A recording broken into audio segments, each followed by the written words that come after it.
truth, logic, common sense, that good feeling, and yes, even a little psychoanalysis. As we are once again together, you and I, to discuss Chad and Lori Daybell. Well, I hope everybody had an excellent weekend. We're starting a new week off, and I'm coming to you today to kind of get you updated on where the case stands with Chad and Lori Daybell, the doomsday couple. They're more like the hussy and the chin, yoga pants wearing, sling blade looking mug that Chad Daybell is, but you know, we all got our views, right? But before I go into that, I do want to remind y'all all that we're still going to go through the aggravating factors of this death penalty capital case.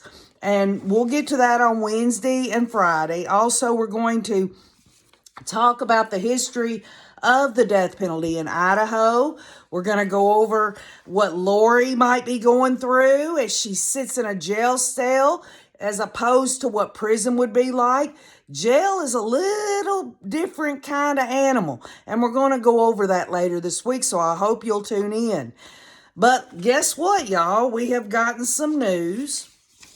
We got some news, a little bit of movement from Archie, Lori's attorney Archibald and Thomas there. They have filed for a notice of a hearing.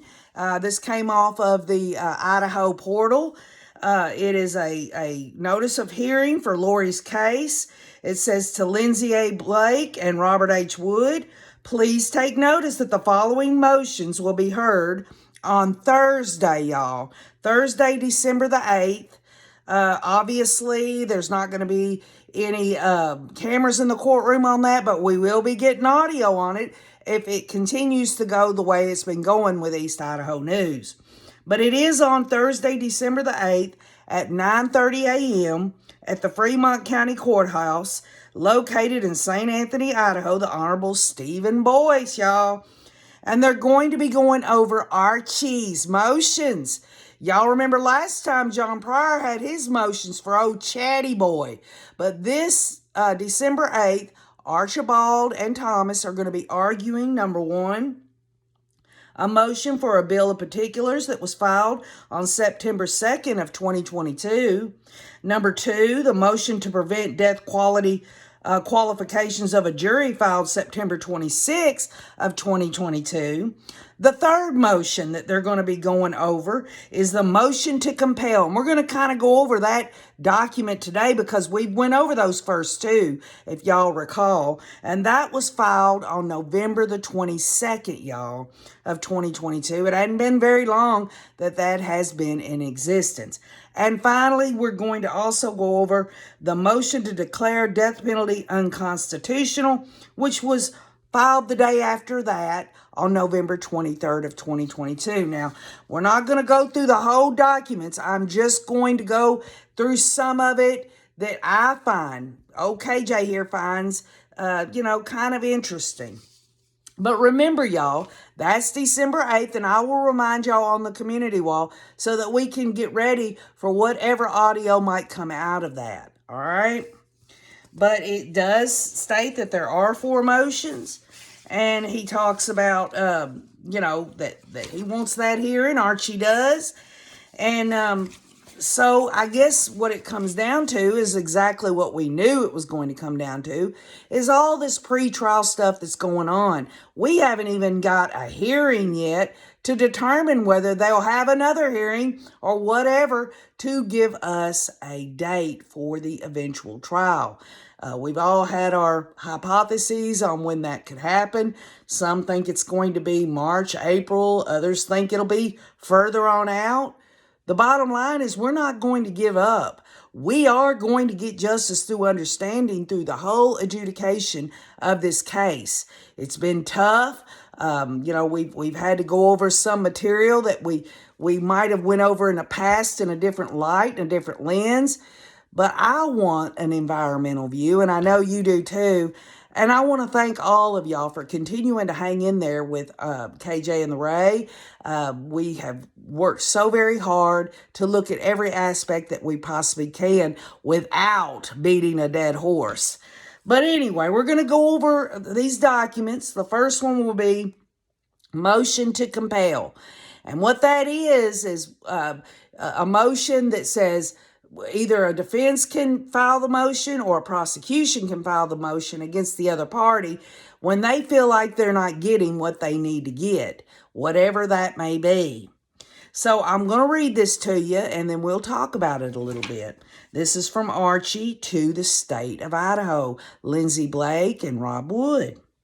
Comes now the defendant by and through her attorney of record, and pursuant to Idaho Criminal Rule 16b-6, moves for an order compelling the state to turn over all witness statements, including any and all dates and times of witness interview or interaction, including a detailed statement of what was said at the time the statement was made. Now, remember, y'all, as far back as we can remember, every time this stuff comes up from John Pryor, Archie, they always talk about they want this or they want that, and the state always has said, as far as we are concerned, all discovery has been turned over up to this point.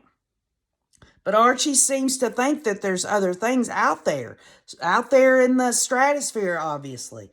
Previous discovery requests have been made by both undersigned attorneys. Another specific request was made on September 1st of 2022. The state is of the position that they do not need to turn this information over to the defense because of what? This is what Archie is saying. They've requested this, and the state has responded by saying they don't have to turn over what Archie wants because the FBI, not state investigators, conducted interviews. And I guess that has to do with federal law enforcement as opposed to local law enforcement. However, the interviews were at the request of the prosecuting attorneys conducted in state law enforcement facilities and were observed by and listened to by the prosecuting attorneys.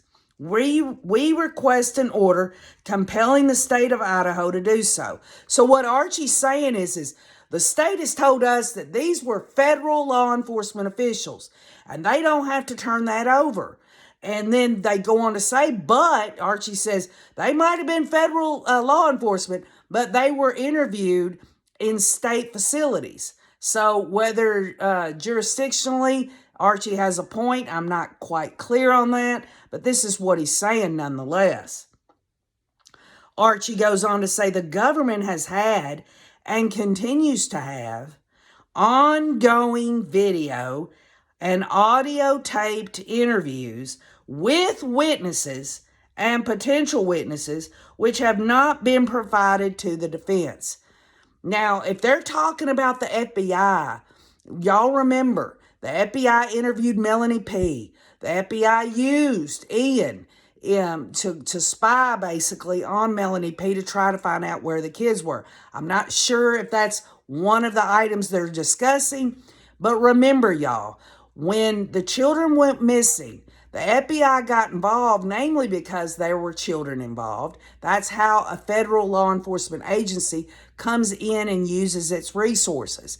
We know that the FBI provided the state of Idaho, law enforcement, county and city officials there, the law enforcement officials, with the CAST unit. Remember that? The GPS tracking. They did all of that stuff. Also, FBI came to the searches, as specifically on June the 9th of 2019. The FBI was also there. We also know that at Chad Daybell's preliminary hearing, FBI agents actually took the stand and testified. But Archie seems to think that there is other audio or video interviews with witnesses and potential witnesses which have not been provided to the defense. And what they're saying is okay, the state says it's the federal law enforcement, don't have to turn that over, but it was in state facilities.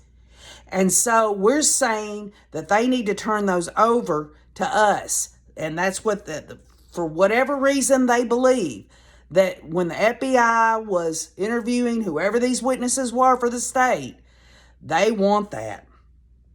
And it does confirm, if you think about it, that the state does have these interviews from FBI, because why would they say that, no, this is the FBI and we don't have to turn that over? They would easily say, well, we don't have anything like that. But then again, we know that the state of Idaho said in the last hearing with John Pryor that all discovery's been turned over.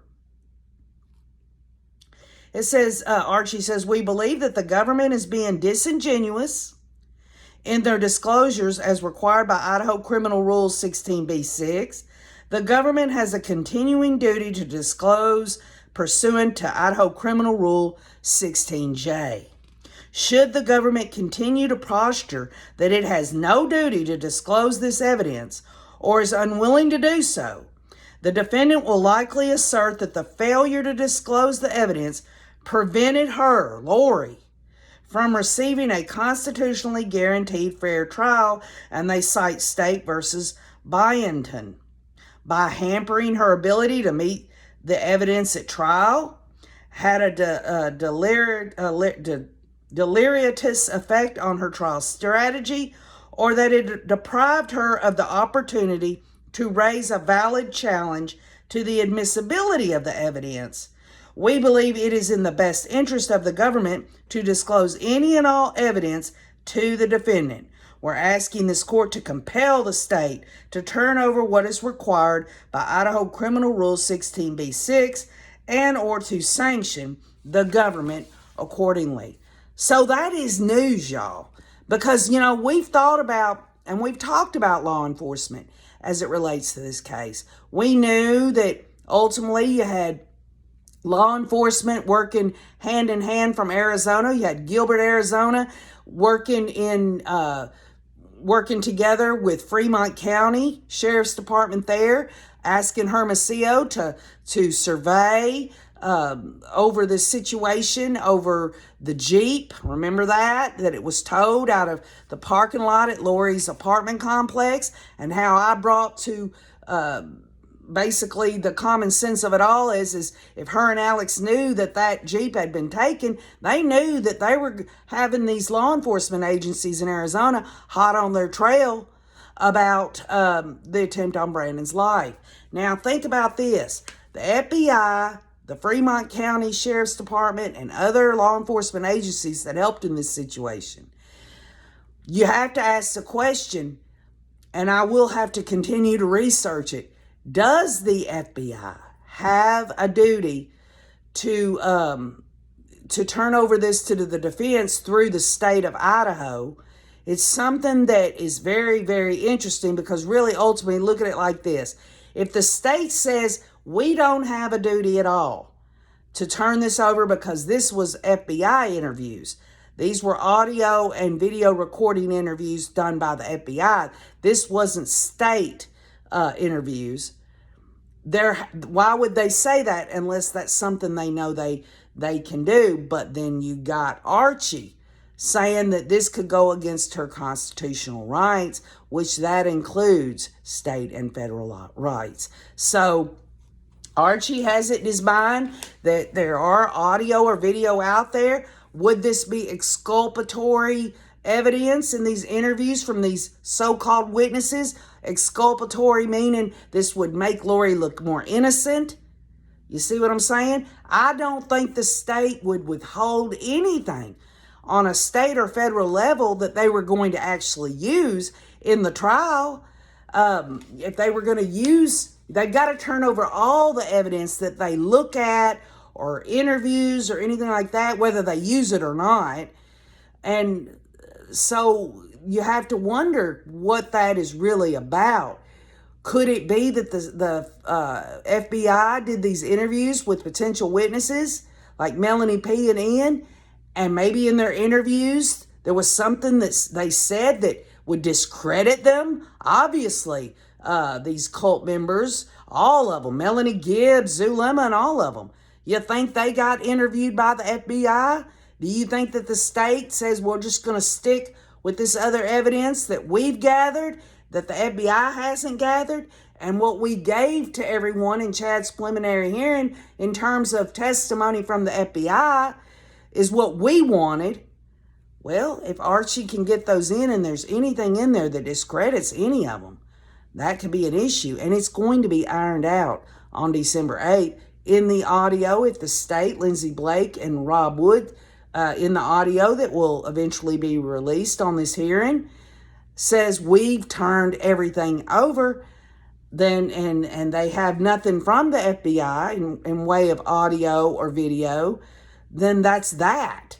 So, but that is a very, very interesting motion there, that Archie feels like he can compel them over specifically the fact that Archie thinks that there is FBI interviews or audio tapes. Can you please help OKJ out?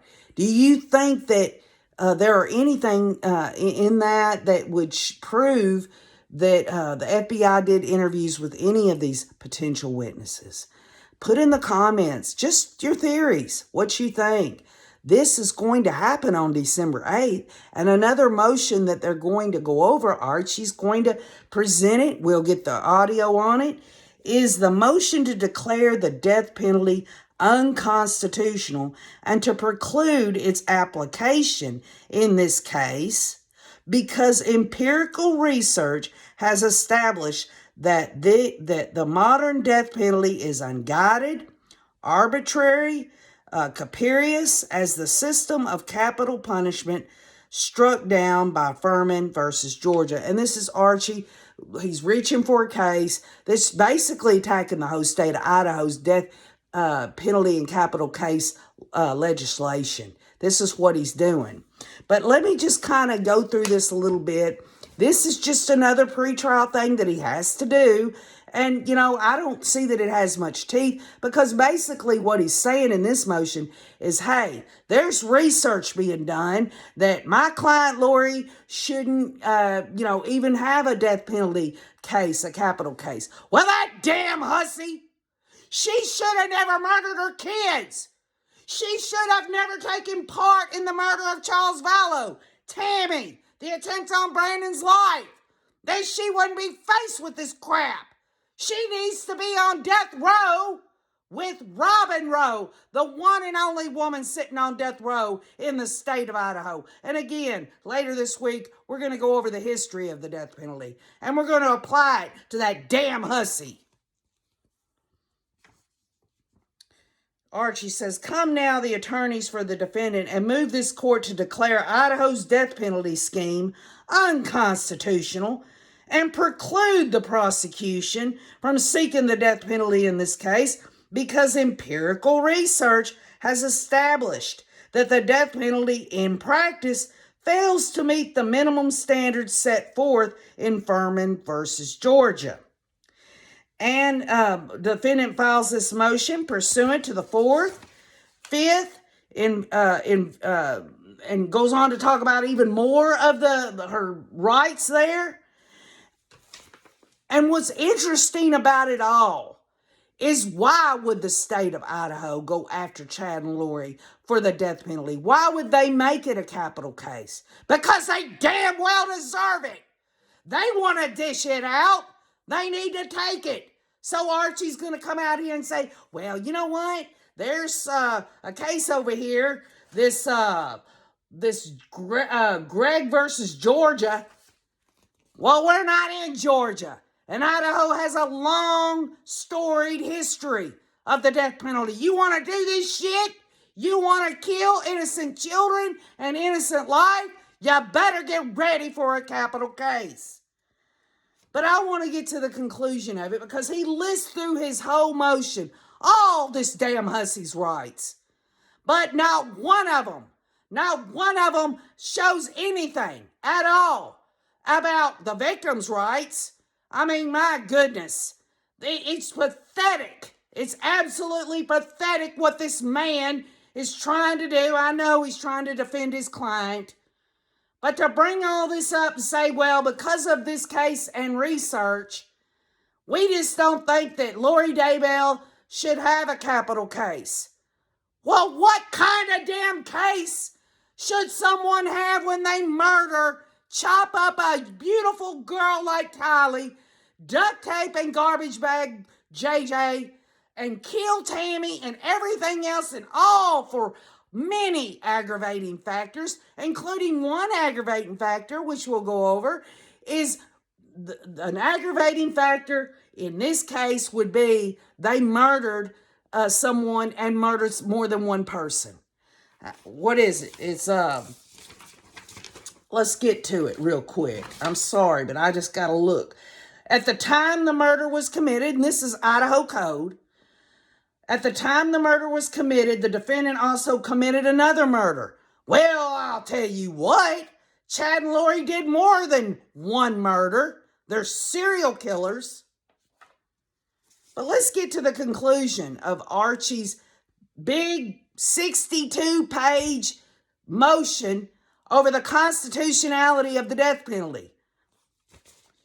This court is bound to review and receive the evidence and rule accordingly. In doing so, this court is not bound by precedent based on these untrue assumptions, but should instead apply the undisputed facts to the constitutional principles upon which death penalty jurisprudence has been based. This court should acknowledge what is now a sobering but undeniable reality. And what is that undeniable reality, according to Archie, about his damn hussy-ass client there having to be in a capital case? In the real world of capital trials, says Archie, real capital jurors are not making sentencing decisions consistent with state and federal constitutional mandates. That's what he says. But I'll tell you what, they've got 8 death row inmates in Idaho right now that has stood the test of time. Hell, they've got one woman, Robin Rowe over there. She's got the death penalty, sits on death row. She's tried her damn ass off to get out of it. And it has passed state and federal muster. But the United States Supreme Court and Idaho Supreme Court have rested the constitutionality of the death penalty upon certain assumptions about actual juror understanding and behavior. For decades, assumptions have been piled upon assumptions to the point that the entire system depends upon their truth. Now, incontrovertible, hard scientific evidence reveals those assumptions to be nothing more than false hopes. Okay, well, that's what Archie wants this court to look at. But what he's saying is over time, since Idaho has instituted the death penalty, he's saying that they're relying on different, jury instructions, the way that the precedent has been set up and all this and that. And basically what Archie is saying is the whole system, the whole capital case legislation and death penalty legislation in Idaho and the way they do everything is wrong. Well, I'll tell you what, Archie is going to have to deal with the fact that it takes more than some damn defense attorney, which, by the way, he's a very good death penalty certified defense attorney. I'm sure he would love to get in there and shake up the whole system in Idaho as it relates to capital cases. But to say that he wants to do that when his client is that damn hussy and her co-defendant is that chin, and they want to change the whole system of capital cases, the constitutionality, the whole generalized system in Idaho, and use Chad and Lori as the template, give me a break. There can no longer be any doubt that across all variables, the death penalty sentencing system in this country is not being applied in compliance with constitutional mandates of the lines of cases identified herein as Furman, Gregg, Woodson, Lockett, Morgan, and indeed is incapable of being applied in a manner that complies with these lofty constitutional mandates. Well, I'll tell you what, the constitutional mandates, they're there. And they have been tried. They'll continue to be tried. Stare decisis will continue to endure. Precedent will continue to go on. This whole situation in terms of what Idaho does in terms of capital cases. Let's just look very quickly because I'm just curious I've got to look very, very quickly. The death penalty was established in Idaho in 1864 before statehood. Since 1864, Idaho has carried out 29 executions. In 1901, executions were moved to Idaho State Prison. And it goes on to say Idaho's last hanging was conducted in 1957. This state has instituted capital cases and death penalty cases and criminal matters for a damn reason. It's called deterrence. Keep these evil assholes from killing everybody. And especially under aggravating, they have to meet at least one of the aggravating factors in Idaho code and statute. And you know, Chad and Lori has done that. They not only murdered for money, there was another murder committed. There's depravity and just total disregard of human life. Hell, they met just about everyone that's listed in the indictment. But you know, Archie's got to do this. He's got to. I understand. The application of the death penalty in the United States, and he's talking now, he's not talking about Idaho anymore. He's talking about the whole federal system, including the states. But he's saying the whole shabam, the death penalty and all of that, it's in the United States. It says the application of the death penalty in the United States is presently just as arbitrary and capricious as it was when the United States Supreme Court declared it unconstitutional in Furman versus Georgia and violates the 8th and 14th Amendment. But see, here's the deal. Even though he's citing that case with the United States Supreme Court, you think any of these states have stopped instituting the death penalty? Oh yeah, there are states that in their state legislatures have decided to say that the death penalty is unconstitutional, but there are plenty of states that continue to institute it. You know why? Because one case ain't going to get rid of the death penalty, period, in a sentence. But he wants to go on and talk about this. He says, he talks about how the death penalty violates the 8th and 14th Amendment to the United States Constitution, as well as corresponding provisions under the Idaho Constitution. Well, if that's the case, then why can the state have 8 men on death row and 1 woman on death row in Idaho? You know why? Because he's looking at one case that cannot cover the whole situation in terms of exiting out legislation in Idaho. He wants to say that on a federal and state level it's unconstitutional. The bottom line is Chad and Lori are in a capital case and they're going to have to face every damn thing they did. Defendant files this motion and makes all other motions and objections in this case, whether or not specifically noted at the time of making the motions or objections, on the following grounds and authorities, which he just repeats himself, and he is a certified death penalty attorney, so I get it.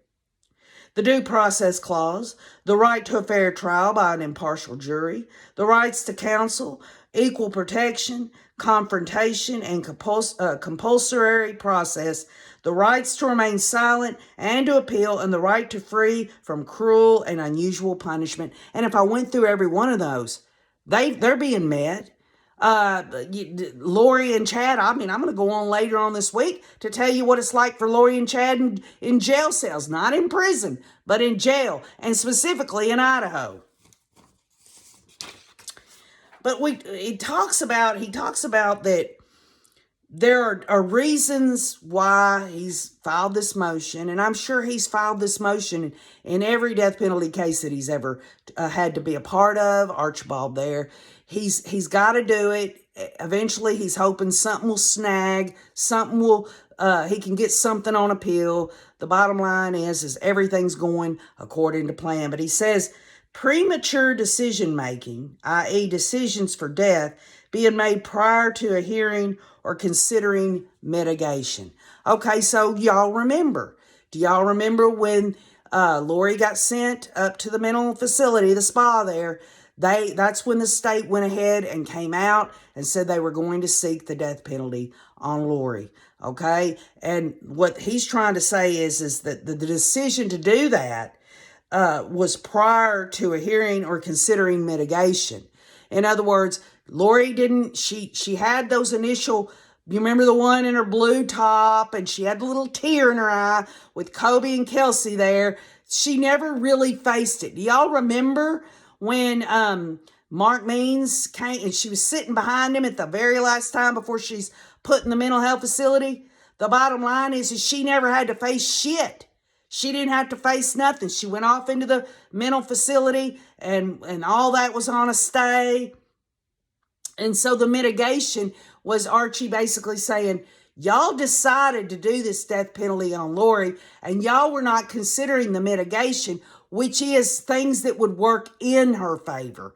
In other words, i.e., she's in a mental hospital. And also, prior to that, there really wasn't a hearing about do the state, with the state and defense there, whether they were going to seek the death penalty. That's what he's saying. But the state doesn't have to do that according to the Idaho criminal rules. What he's saying is this is one thing that I'm saying. If we could have gotten in here, me, Archie, and the state over here, and we had a hearing to decide whether or not the death penalty was going to be sought. Well, the bottom line is the state sought it. They got an indictment on it for first-degree murder, more than one. These serial killer assholes. Another thing he talks about is bias in jury selection. Now, how can he know there's any bias at all? I mean, they've gotten a change of venue for Chad, and now Lori's going to be right there as his co-defendant in Boise, Idaho. There's a larger population. It's not as concentrated. LDS, yes, this is high profile, and maybe there are a lot of people that have heard about this case, but he doesn't know what goes on in someone's mind, and he doesn't know whether someone is biased or not. That's how you weed them out during voir dire and jury selection, is asking the questions. If he's so concerned, if Archie's so concerned about a biased jury, and this, it's not just about a singular jury member knowing about the case or being biased or whatever. It's also about the process of picking a jury and them knowing that this is a capital death penalty case. He's saying because a potential juror could become biased when they learn that it is a capital or death penalty case. Again, this is him throwing it out here. Yes, there is a possibility that could be, but how do you prove something like that? Another thing he says is juror failure to comprehend instructions. Well, I'll tell you what, he's putting the cart before the horse. Nobody knows whether a jury member is going to not understand jury instructions. Again, we all know that jury instructions, whether it's in the trial itself or the penalty phase in terms of sentencing, we know that the judge, that's one of his options, is jury instructions. And the administrator of justice, Judge Boyce, is going to make sure that these jury members can understand. He does this within consultation with the state and the defense. They all get together and decide on these jury instructions. Another thing that Archie talks about is erroneous beliefs that death is required. Okay, well, folks, 2 children have been murdered brutally. Tammy was, and we're just talking about, we know that Charles was murdered. We know there was an attempt on Brandon's life. We know there's a possibility of Joe Ryan, but let's just stick with the kids and Tammy in the jurisdiction of Idaho. If any case calls for death penalty specification, this does. And he wants to bring up erroneous beliefs that death is required. Well, that could mean that just exactly how I just said to y'all. If any case deserves this, this one does. And if the state can prove beyond a reasonable doubt that this was especially heinous and cruel, the depravity, the aggravating factors, all of the things within Idaho law that would lend to giving someone the death penalty, this is the case. And he knows that. That's why he's listing it. Evasion of responsibility for the punishment decision. Evasion, to try to get away from the responsibility for the punishment decision.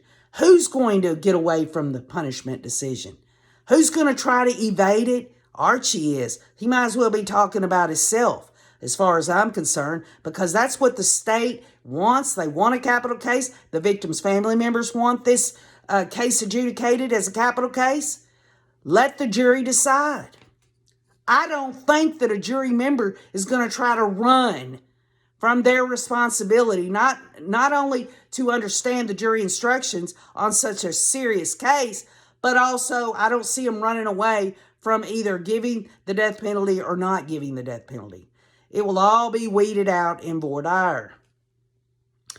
Here's another one that's been brought up. It's been brought up by John Pryor, but I guess he brings it up, the gender deal, that men are more prone to be convicted in death penalty cases and sent off to death row than women. But Robin Rowe is an example in Idaho that that's just not true. Racial influence in juror decision making. Racial influence in juror decision making. So what is he saying? Because this goes along with race, gender, and all that. What Archie is saying is that when they pick the jury selection, they're going to be looking at the racial influence.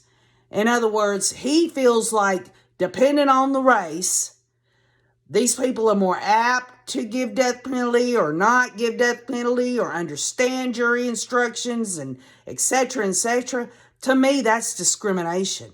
I think in terms of race, it's obsolete in the United States of America because you're not supposed to discriminate because of racial. But he says racial influence. Well, he's going to obviously have to clarify that at his motion hearing on December 8th at 9:30 a.m. And underestimation of non-death penalty alternatives. Underestimation. So the state of Idaho, they could have just went for life in prison, but they decided to make this a capital case, and they felt like it would be underestimating the seriousness of all this for them to just give life in prison, and so they went on to make it a capital case. The bottom line is this: they deserve a capital case. Whether they get the death penalty or not, that's up to the jury. It's up to the jury. But Archie again has to do this. These conclusions were drawn from interviews conducted with actual jurors who received the same type of instructions that the jurors in this case would receive. These are jurors that have been instructed, advised, and selected supposedly in accordance with constitutional norms. Again, he's looking at research. He's looking at stuff that, yes, in this particular case, but how can he apply that to a whole set of new people in Boise, Idaho, when he's talking about a damn jury down in Georgia? I mean, it does, I understand he's trying to continue to the building block a precedent. He's wanting to do what he can to get this capital case toned back, taken back. He doesn't want Lori to even be faced with a capital case. But you know what? Those children should have never been faced with death. Tammy should have never been faced with death. And I think that Chad and Lori should have their ass puckering right now, worried about being put on death row, whether they get it or not. And the bottom line is Archie's going to continue to do what he's doing, and we have all got to stay on top of every single motion hearing that that comes our way. We will discuss the outcome, the audio that we will get, hopefully, from East Idaho News on this December 8th hearing. Please leave in the comments what you think of Archie's motion to compel. Does he know that the FBI has interviews or audio, and what could those be? Could they be Ian and Melanie P? We know that they were interviewed by FBI. Do y'all recall anyone in terms of the witness list outside of law enforcement and experts? Maybe Zulema or any of these other people that were on the witness list that were interviewed by FBI? Put in the comments and let me know. And also, do yourself a favor and study up on death penalty in Idaho if you're interested. And leave in the comments what you think of Archie's. He's doing his damnedest, is he not? I mean, for a state-appointed attorney, he's doing it to it. He's got to file these things, y'all. He filed 62 pages on the constitutionality of death penalty cases, and he based it all on just research and a case down in Georgia. Could he get his way in all this? Will he elaborate a little bit more to where we can understand it a little bit better? I hope you'll tune in Wednesday and Friday. Also later on, December 8th, I'll keep y'all apprised of everything that I find out on this December 8th hearing, these motion hearings. And we're always keeping our eyes peeled for that trial date. So I love you all. I hope y'all have a great Monday. Please leave your comments. It can't just be what I got to say. I absolutely count on all of you. And keep on looking.